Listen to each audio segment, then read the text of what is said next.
AI native means that you are using the toolkit that is available at that moment, and that is your product. And if you don't know that toolkit, you are not going to be able to lead and be like, hey, this is where we need to go place a bet. And the hardest thing to displace is how somebody behaves inside of a company. And I think that this platform shift is really driving new behaviors. AI cannot be the only hammer in the toolkit, but definitely you need to understand the toolkit. And today, there's a new toolkit. And I think in this next wave, you're really going to have to think about answer engine optimization as well as experimentation around like new ways to get people into your brand, into your app. Webflow is a AI native digital experience platform. I don't think we would have said that a year ago. And this past year has just been an explosion for us in terms of what is possible. Hey, this is Carlos, CEO at Product School and your host on the Product Podcast. Today's guest is Rachel Wolan, CPO at Webflow, the visual development platform valued at $4 billion that empowers over 3.5 million designers and teams worldwide. Webflow is the engine behind the digital front door for major enterprises like the New York Times, Dropbox, and Spotify. Webflow is currently executing a bold strategy to evolve from a website builder into a complete AI-native experience platform. They are redefining how products are built with the recent launch of AppGen, a tool that allows users to generate full-stack, on-brand web apps directly from prompts, bridging the critical gap between prototyping and true production. During our conversation, Rachel shares insights on the concept of the ICCPO, Individual Contributor Chief Product Officer, and why modern leaders must remain patient zero for their own tools, the shift from SEO to AEO, answer engine optimization, and why product managers now own this new distribution channel, how she built her own chief of staff AI agents to automate research and give her team massive leverage. Let's dive in. Welcome to the Product Podcast, Rachel. Thank you, Carlos. It's amazing to be here. I've been chasing you for months, so I'm glad that we finally made it happen. I am so glad that we made this happen, and I'm really grateful for the community that you've built here. It's amazing to be getting to learn from you and your community as well as like share a bit. So thank you. I appreciate it. And one of the reasons why I've been so interested in having you here is because you've been talking a lot about the concept of the ICCPO, Individual Contributor Chief Product Officer. You are the Chief Product Officer at Webflow, and I would love for you to elaborate more on what that really means today. Yeah, I love this question because I don't know that I've always been an ICCPO. I think it's really been in this era where, I've been able to kind of like satisfy my curiosity. And I think that's really what it means to be an ICCPO. It doesn't mean that you are doing all of the work. I have an incredible team of builders that, are talking to customers, that are, designing our product, that are answering questions, through our data. But what I do think being an ICCPO is that you can go and really try to like run down an answer quickly.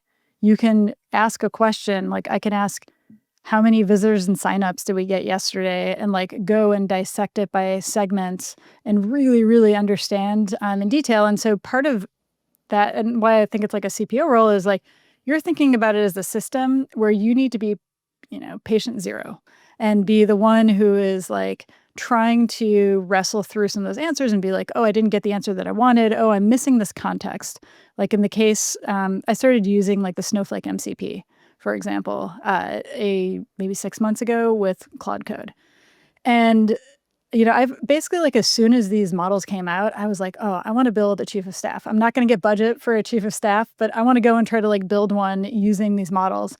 And it took a while to even like get to that point where I think the models were capable enough and able to go and like run in the background for a long time on a long task without getting lost. And then what I also realized was like, there's a lot of context that we need to build up in order to be able to get models to actually be able to answer questions with credible answers. So, for example, I asked the team I asked the data science team, I want to say a year ago, I was like, hey, why can't we use these models right now to let anybody on the product team like answer questions in natural language?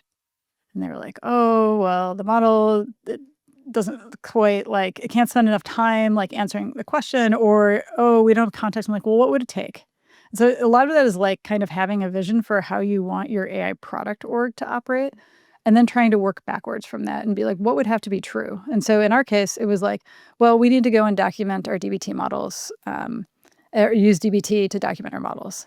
And I was like, okay. And then they're like, well, we don't, we need to hire X, Y, and Z person. And it was like, okay, like this is the plan then, right? And they're like, oh, well, we also need this other platform because we want to have a way that anybody can ask a question, but we want to be able to see what questions people are asking and then be able to productize those models and certify, right? So you start to like really unpack it when you put a vision out for your organization, but then you also have to model it. And I think that's what being an ICCPO is like modeling it and then someone telling you like, oh, that's not right. And being like, oh, why isn't it right? And just really being curious about your own process as well as like trying to get to an answer yourself. Just to be clear, it's not that you don't have a team. You An are the amazing chief team. product officer that also happens to be leading from the trenches and building with your own hands when necessary. I have a team of 100 people that all, and so for me, this is like, can I turn that team of 100 people into a team of, 1,000 people or 10,000 people without actually expanding the size of my team? That's the question. And that is, I think, one of those principles that come with being AI native. So love to learn what else is involved. I see your LinkedIn headline says, I'm building AI native products and teams. So what does that really mean for you? Yeah. So I think that an AI native product is a product where it starts from a AI experience. So I think we all think of like a prompt box as the quintessential AI experience, right?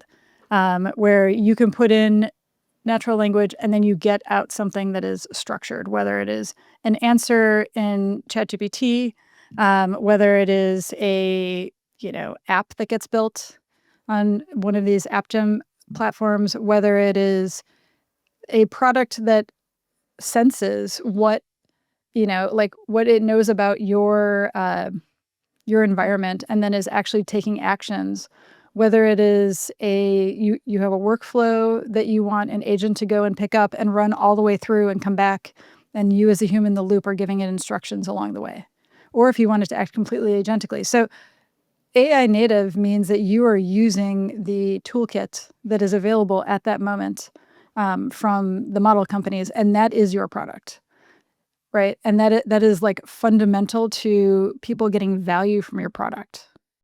And I would add that you need to know that toolkit. Otherwise, That's right. how are people going to even know what the options are? 100%. And if you don't know that toolkit because you are just spending all of your time experimenting with that toolkit, you are not going to be able to lead and be like, hey, this is where we need to go place a bet because this is where I think the system is going to go. So like, let's go back to the example I gave before. I said, I want anybody in the organization to be able to go and ask questions of Snowflake through natural language. Like that was really I was like, I want data scientists to be doing really extensive long-term projects that are like more strategic for the organization because I can't like 10x my data science team. And so that was, the fundamental sort of like belief that I had. And then it was like, okay, well, what has to be true in order for us to kind of run as an AI native organization? And then a lot of it was like, okay, how do we unpack that? And how do we, I think a big part is like, you're always like, there's a reason why there's a distribution curve of adoption, right? There's always early adopters and there's late adopters or the laggards, and then there's like kind of everything in between. And that same adoption curve exists inside of an organization. And what's interesting about that is like you have people like me. I'm not even sure I'm like the most early adopter. I'm probably like early majority in a lot of cases. At least in like hardware, I'm always early majority because I like to buy like Gen 3 because I don't like all of like imperfections in whatever that product is. So like I'm not the early adopter in hardware. I'm probably a little bit earlier adopter in terms of like software. And, in terms of like models, like I'll give you an example so I went to the OpenAI Dev Day a couple of weeks ago. And one of the product bets that we were interested in was like, hey, what are they going to release around like more rich experiences or apps inside of their platform? And they released it, and they released an SDK. And I'm like, next day, I'm like, okay, we need to go and start prototyping on this. And so we have somebody kind of off to the side prototyping. And so a lot of that is like, you sort of need to be like in the weeds, understanding what the implications are, like have a North Star of where you believe the world is going to go. And then as new things come out, you are basically saying, oh, this actually maps to my version of where the world is, or you're updating your own model, your own context at least. As I hear you talk, I'm thinking about this paradox where a lot of the real early adopters think they're too late, while the actual people who adopt things late, they probably think they're not that late. So I think That's you great. are a perfect example of someone who is jumping in 2 feet in and kind of leading by example. And that's kind of one of the things that I would love for you to showcase, and hopefully other leaders can learn from. Like some of the specific AI use cases that you've actually created for yourself to give Yep. you more leverage. One of the use cases that was like the first use case I tried with some of the coding models was to build out an agentic chief of staff. Right. I mentioned that a little earlier. Like I was like, I'm not going to get budget for this. And so I'm going to see how far I can push this. And a lot of the models earlier in the year, like did not do well on this. And, the agent kit had like just gotten released, and it was like unclear if they were going to support it or not. But I was like, whatever, I'm going to go. And I literally like failed at this use case 10 times, like trying to build it myself. And then like the 11th time, and I'll show you in a second, like all of a sudden something clicked, maybe like a month and a half ago when there was like a new release of Sonnet. Or actually, I think it was like that when Sonnet and Opus came out. And I was like, oh, this all of a sudden is very good at not getting lost on long tasks. And that's really what was missing. And like, it was the same moment when I think 2 weeks later, we had our DBT models that were ready in a repo.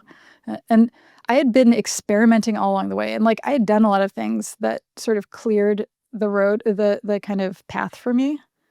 And I was able to say, oh, I already have like access to our repo, our mono repo on GitHub. And, I'm already like building out mini apps. And we had done a builder day, I want to say in June, with my design team. And so I participated in that. And I also like built out apps using, like we had kind of put a set of tools together to try to train people up on Cursor. And then we had built out like a design repo so that you can actually like build prototypes. And so I'd kind of like been in it, living it. We also saw like a ton of adoption just from after that day, because a lot of people were like, oh, this is what it can do and this is how easy it is. Or this doesn't quite work. But then people are, once they see like that promise, we've actually moved a handful of people that I would say were in the kind of like early majority into like using like Cursor as their driver. So a lot of it is like, it seems like it happens all at once, but it doesn't happen overnight. Should I show just like a little bit? Yeah, let's Okay, do cool. it. All right, let's do it. What I do is I don't actually use Cursor. I sometimes will occasionally use Cursor if I'm like trying to do an install, but I'm using it just as like an IDE right now, an individual development environment. And I've built out a host of different agents. And you can do that, and I'll show you like how to build an agent. But you basically like generate an agent, you tell it like what the description of that agent is, what the model is, what color you want it to be. And then you basically draft like these are the tasks that it will go down. It's almost like a task list when you run that agent. And that's how it doesn't get lost. And so part of the way that I got here was like I was experimenting a lot with generating specs, and I'll show you kind of like why I was generating specs in a second. But I think a lot of this is like sort of understanding how to make it so that models don't get lost. And so I have, as you can kind of see here, an email triage terminal that I use. I have an analytics terminal. I have calendar. I've just started playing around with like connecting to our monorepo and Jira and trying to like get context from that. And so I have each of these open, and then a lot of times, like what I'm going to show you right now is what I did for podcast prep. And so like I have an agent that I can run that is the podcast prep researcher. I can basically give it that. I think it's going to ask for context. Here we go. So like, what podcast or topic do you want me to research? Any specific areas you want me to focus on? And it's basically going to like create a new prep. It's going to update, I wanted to update this, which is the last one that I did, or is it going to research a specific aspect for that, right? So this is how I prepared for this podcast. And then what it did is it actually generated, let's see if I can find it. So what it did was it actually generated a bunch of different Markdown files, right? So Markdown is wouldn't call it a language. I would call it more of like a markup on text that is readable by machines, more easily readable by machines. And so this is what it ended up generating. I gave it like 4 or 5 YouTube videos. So it ended up calling a different agent. So I have this, let's see if I can find it. I have like basically a YouTube transcriber agent. And then I gave it some prep from other podcasts I've done in the past. It gave me prep about you, but it's very concise, right? And then I also run this as like, I don't always just want to have it in Markdown. Sometimes I find this like a little bit hard to scan. And so I also have built out a app. Like I basically have a chief of staff app. And so, this is like the agent. And then it kind of compiled this in a more readable format for me. It gave me like your background or something like, it's funny. I was just at dinner with both Frank and Anthony. So, I think it's like, it's cool. I was like, oh, this is really cool to like very, very quickly get a lot of detail. It's like summarizing my journey. I've given it a bunch of context about me that I think is relevant. And like, I don't know, I'm not going to like exactly use this word for word, but I think it is a very fast way for me to go and get prepared versus, what probably would have taken me or somebody else hours to do in the past, I can do in like minutes in the background. So any questions about how I did this or what I did here? I love that, and the fact that you were basically showcasing this live, switching tabs from one place to the other. I think it might seem complicated, especially for the first time, but as someone who's also done something similar as a host, as a podcast host, I can vouch for this. Like, as I do my own prep on a guest, I'm saving ton of hours compared to what I used to do when I actually had a podcast producer doing all of this for me and like moving me around. I still have to spend a good amount of time prepping, but I think I can get to 80% much faster. I think this is a really good segue to what is the value of a tool on top of a model, right? So I think it's important to work directly with the models to understand what the output is when it's almost like a raw output and you are not like context engineering it, or you're not like kind of shaping it to be digestible in the way that you want it to be. And so I think that is really, really important to be doing as a product builder right now. On top of that, I think that the value that most tools give on top of a model is, and I'll kind of share a bit more about a product that we're releasing very soon, is really helping a company or whoever your customer is go from that 80 to 100%. How do you go? In our case, we call it prompt to production. So if you think about the wide range of amazing tools that have been released over the past 6 months, pretty much, or 8 months, you have, a lot of tools like Lovable and V0. V0 is a little bit older. Bolt, Figma Make, like many, many different tools, but they're really focused on prototyping. And there's a lot of different kind of reasons why I think that they've captured, it's maybe even a brand new market in a lot of ways. But I think that that gap from prototype to production is still pretty wide. And so that is something that we saw as we were doing a lot of prototyping ourselves and saying, hey, I think there's a huge gap in our customers. Actually, this is the market that we live in. So maybe I'll take a step back and explain what Webflow is just for this group. And let me add one thing here, because I think there's an irony here. Like, as Webflow as a product, when they got started, we're really one of those early adopters at helping, I would say, non-developers build something and put it in production. Right. I literally built my website, my wedding website on Webflow.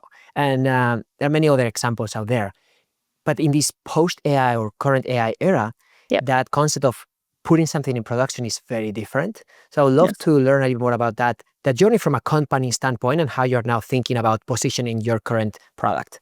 Yeah, absolutely. So Webflow is a AI native digital experience platform. I don't think we would have said that a year ago. We would have called ourselves a website experience platform. We were really thinking about how to enhance workflows with AI. And this past year has just been an explosion for us in terms of what is possible. And I think that if you think about our history, to your point, Carlos, we started as the first no-code builder tool. And like I don't know if you can see this box piece of software right here. This is Dreamweaver. That was maybe the first kind of like visual builder product on the market. That's how I learned how to code, actually. Me too. I'm having PTSD right now. Funny enough, I was given this from Vlad, our founder. And so during the interview process, so it has sentimental value. But what I think is like amazing is I sort of thought of Webflow as the modern version of Dreamweaver, where you could build visually with, like excellent performant code on a managed hosting platform that was fully secure, available, reliable, et cetera. And so, that was kind of where Webflow started. Like, our mission has not changed. Our mission has always been to bring developer superpowers to everyone. Now, what has changed is like, well, what developer superpowers? Who is everyone? And well, where do developers fit in? And I think that has been like the biggest shift for us, where everybody is a developer now, and nobody's a developer. And so I think that's like a very interesting paradigm for us to exist in, because you have a lot of people with very technical skill set who maybe are using CodeGen to do things that they previously would have had to do. It would take them weeks to do in the past. So, and I can give some examples. And so a lot of our shift in the market has really been twofold. One, having like a very distinct opinion about where the model companies are going and what is going to be possible, and then trying to work backwards from that. And so it's like one of the changes that it can't just be customer driven. And then I think the other part is like thinking about how is that going to impact our customers. So in our case, our customers are usually large websites. So, a lot of our customers are enterprise companies. Let's see, like New York Times, like Dropbox, Spotify. These are all customers of ours. And they publish their website, which is the front door of their business. And what is interesting is that all of a sudden in the last year, the website and the web app have become very intertwined. And then what we've seen is a real desire to move faster, be able to build content for answer engine optimization. Answer engine optimization, think of answer engine as like ChatGPT. Rachel asked a question about like, what is the best enterprise CMS in the world? And then you want Webflow to show up as one of the best enterprise CMSs, right? CMS is a content management software. So a lot of that has been like, okay, how do you actually start to build products that are helping our customers adapt to this new way that people are discovering their companies? And then how do you also harness the tools that are going to help them move faster as like help them become AI native companies as well, or at least AI enabled? And I think that's where it gets really interesting with this new category definition, because CMS is very clear in my mind. And I would argue we're one of the early movers, first movers there in terms of building a CMS that doesn't really require a bunch of technical knowledge to actually put things into production, allow multiple people to update things. But the category is changing now. And as you mentioned, there are some new players that are not a CMS. They are just a prototyping tool, but they're also trying to converge because they are also trying to figure the challenge of how to move from prototyping into production. So how are you thinking about this whole new category, and what is your moat? Yeah. Um, Maybe I'll show rather than tell. So Webflow is a website experience platform. We allow you to design, and you can run your full design system in Webflow. You can generate a design system if you want to, but these are kind of all the variables that have been set up for a design system. And so we really try to think about like how can you use components in a design system in order to be able to build out your website so that they're like reusable building blocks. And so we really think about this as like a collaboration platform. This is typically where a designer would sit, your content marketer would sit in your CMS. This is a site where I've not created any CMS, but again, when I think about like kind of AI enabled, I'll show you just like an example.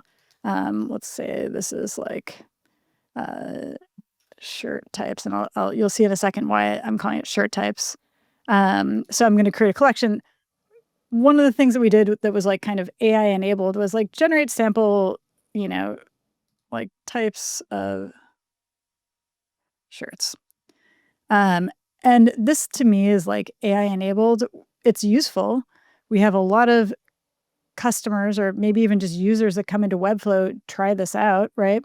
This helps them get started. I think of a lot of the AI enabled features are like something that are more around activation of your user and trying to help them see value faster.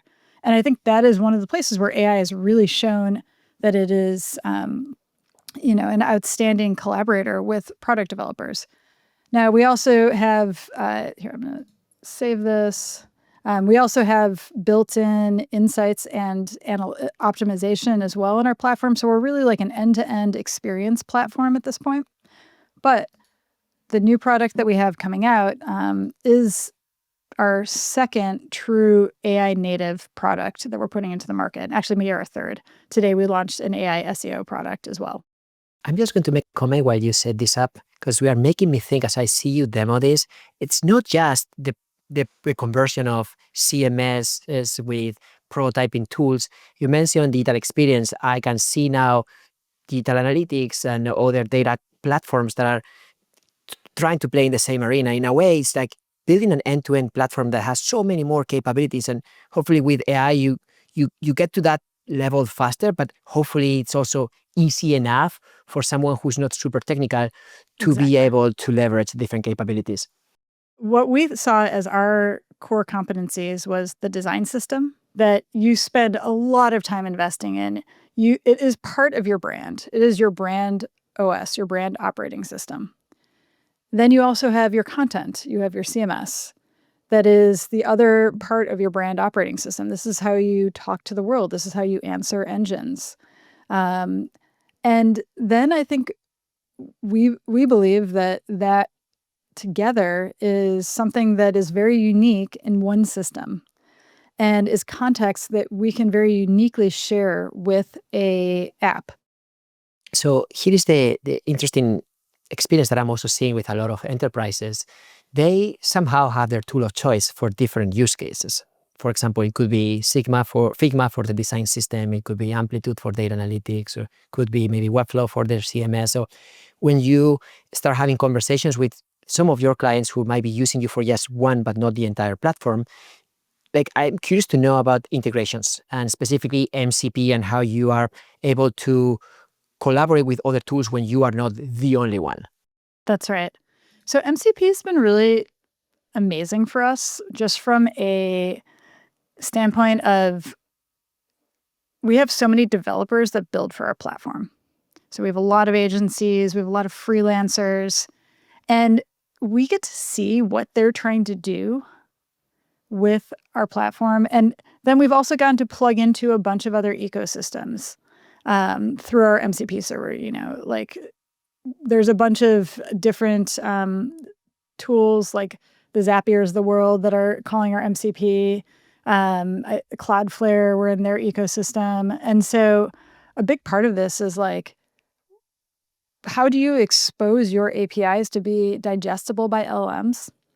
And then make it so that developers that are building on your platform can use code gen tools to interact with your platform. And then you get to see what people are asking and where they're failing and where you as a platform can provide more context in, let's say, an assistant. So at our conference, we also announced an assistant is using the same toolkit as our MCP server, right? We have the same APIs. But I think the big difference is that we see where people kind of get stuck and can make it easier, especially for like the happy path use cases. And so we have customers that are using our MCP server for migrations. I think that's a very popular use case. So you're dealing with a lot of like cleaning of data when you're doing a migration from, say, WordPress over to Webflow. That's a very common migration path. And so can we make that's not like the fun part of building a website. There's less strategy there. That's more the just like nuts and bolts of moving from one platform to another. And you're like, how quickly can I make that go away? And can I spend more of my budget on the creative strategy, for example, or animation that like makes your website feel alive, or any number of things.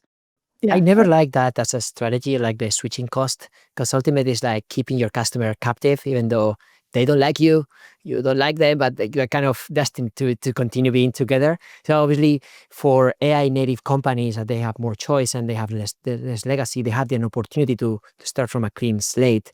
And I see MCP and other ways of integrating with companies as a way to at least put them in a happy path in some use cases and hopefully grow from there.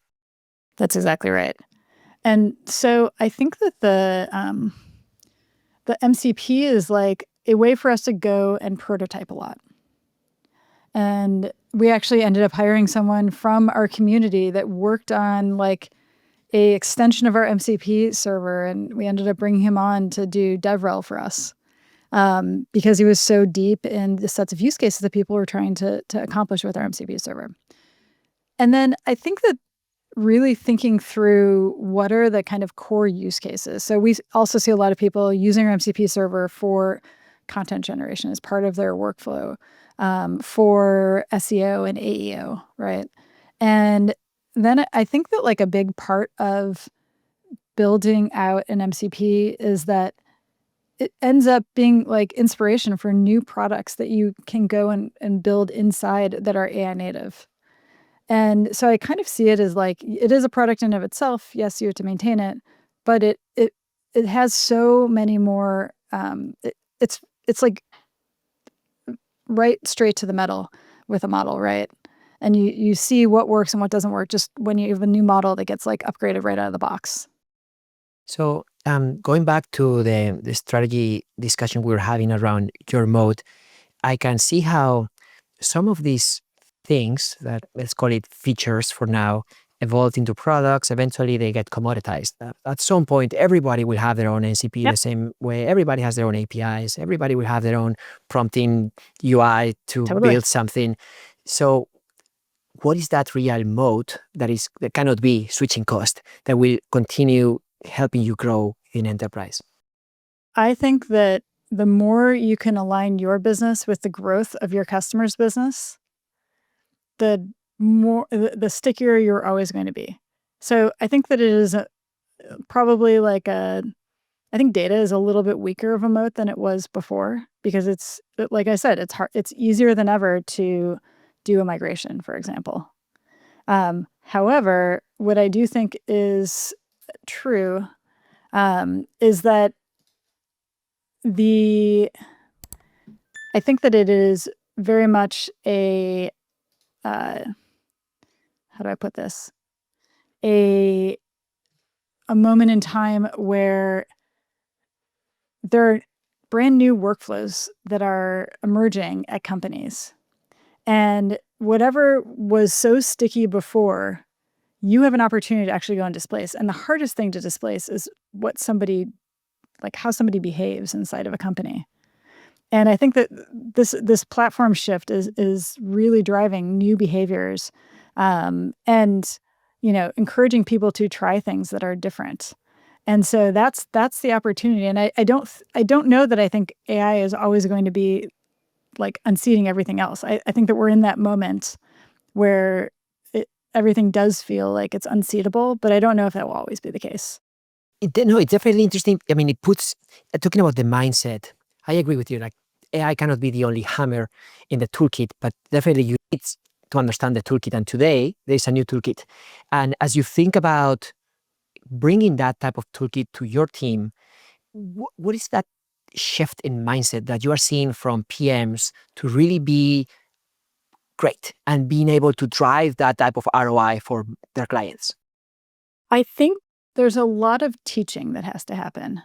And that means that you also have to be a learn-it-all. And I think that is what great PMs and great leaders end up like kind of constantly embodying. But like you have to be a teacher to your customer, and you have to learn it as fast, like faster than they do.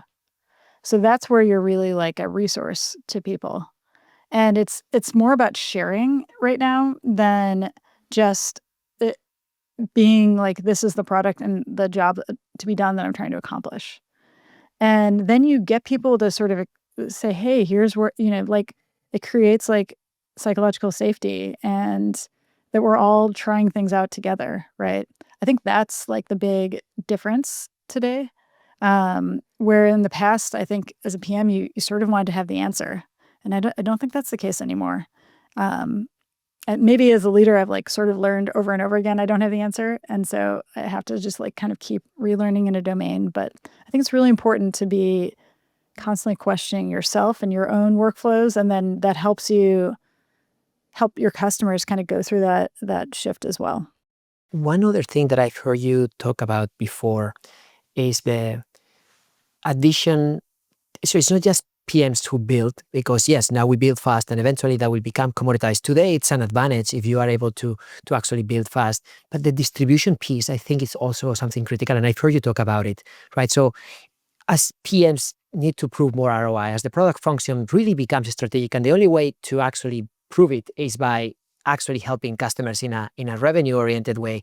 What does that mean today, and how can you help those teams to be more ROI focused? Sure. This will probably lead back to Webflow in a second. I think I have a different app that I can kind of show off.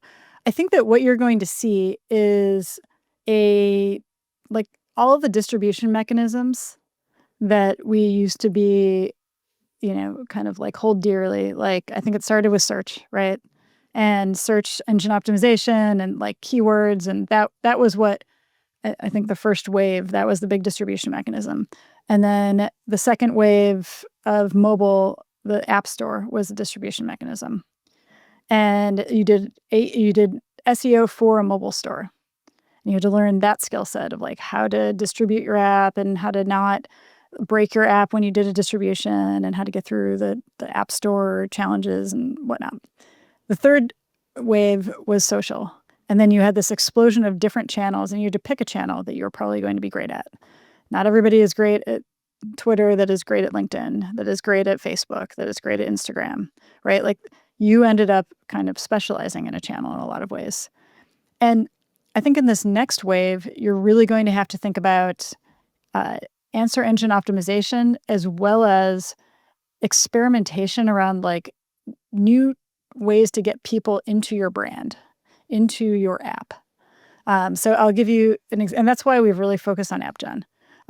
So I'm going to share one more time, and I think it's going to work this time. This again is another website where I basically have a full design system set up. What I'll show you that I think is, where we've really focused is like, how do I generate apps that look like my brand, right? And this is when I say like that last 20%, like the model can do a lot, but the model cannot necessarily generate an app that looks just like your brand. And so with our AppGen product, I can generate apps that look just like my brand. And these are like, single-shotted apps, multi-shotted apps. Usually takes like 5 to 10 prompts to get something that looks just like your brand. So this is a party planning app, Party Parrots. And this is a budget planner, right? It is a app that works that I can go and, maybe make some modifications to. And I generated this in like 3 prompts. This one was, I think, 2 prompts. I generated another app that's like an event wizard. And so like, what were the things that I said Webflow is quite good at? We're excellent at manifesting and using your brand OS, right? Your design system, your components, your CMS. I also said that we have amazing hosting, security, reliability. That's the last mile for apps. And then we've made it so that you can like one-click deploy. So again, a lot of this is like knowing what we were great at that people bought us for already, and then building on that and expecting that there'll be a combination of customers as well as like people sharing. Like these are very shareable experiences. This is what I built here that was kind of fun is using the new chat kit for ChatGPT. And this is literally something like this is all I gave it. I gave it a couple of CMSs, collections, as well as like a couple of components. And so to me, it's like there's all these new distribution mechanisms, and picking the right platforms and understanding those new platforms and what's right for your brand. Do you want to rank in ChatGPT versus like ranking in Gemini? There's going to be different ways that AI mode shows up versus answer engine optimization. I'll give one more example. Like I think about this, at work, and then I also think about it at home. And so this is for my wife's startup. She has built a AI t-shirt generator called shirts.com, shirrts.com. And this is, this is like a classic AI design t-shirt generator. And it's been really fun to be able to kind of like go back and forth and be able to work on something that's 0 to 1, as well as, really think about, okay, what's a new distribution mechanism? Like, how do we have uglyshirts.com that we put into the world? And then this is, this actually connects to the prompt. And so a lot of this is like understanding distribution mechanisms, as well as understanding how, like, kind of going and testing in domains where it's maybe not your day job. Because I think that you learn a lot when you can test in domains where it's like lower risk. And so that's maybe the other thing I would say, like find something to go and test and learn from. I think one of the key takeaways for me from this last demo is that distribution is definitely a PM's responsibility more than ever. And it's not just about increasing the conversion in certain moments of the app, which of course it is, but finding those or tapping into those new distribution channels could be a EO through ChatGPT Yeah. or other LLMs, but it's also setting up some of those independent app experiences. You called it 0 to 1, could be part of your core product, could be a separate one. I know HubSpot is excellent at that, creating those mini products that That's add right. value. And today, I think that one of the powerful things is that you can do that. You should do that and not expect anybody either on the business side or the tech side to kind of and handhold you. That's exactly right. I think that the more that you can create almost like experimentation mechanisms for your brand that are tightly coupled with your product experience, the more likely your product is going to be successful. And so it's like, it starts from obviously always the customer pain. Nothing has changed there. The solution and the discovery mechanisms are changing now. Rachel, it's been a pleasure to get a sneak peek into how you actually build and see you build life and how you build from the trenches and as an AI person, as an AI leader. So thank you so much for your time. Thank you so much, Carlos. Thank you for tracking me down. It was such a wonderful conversation, and thank you to your community. I really appreciate it.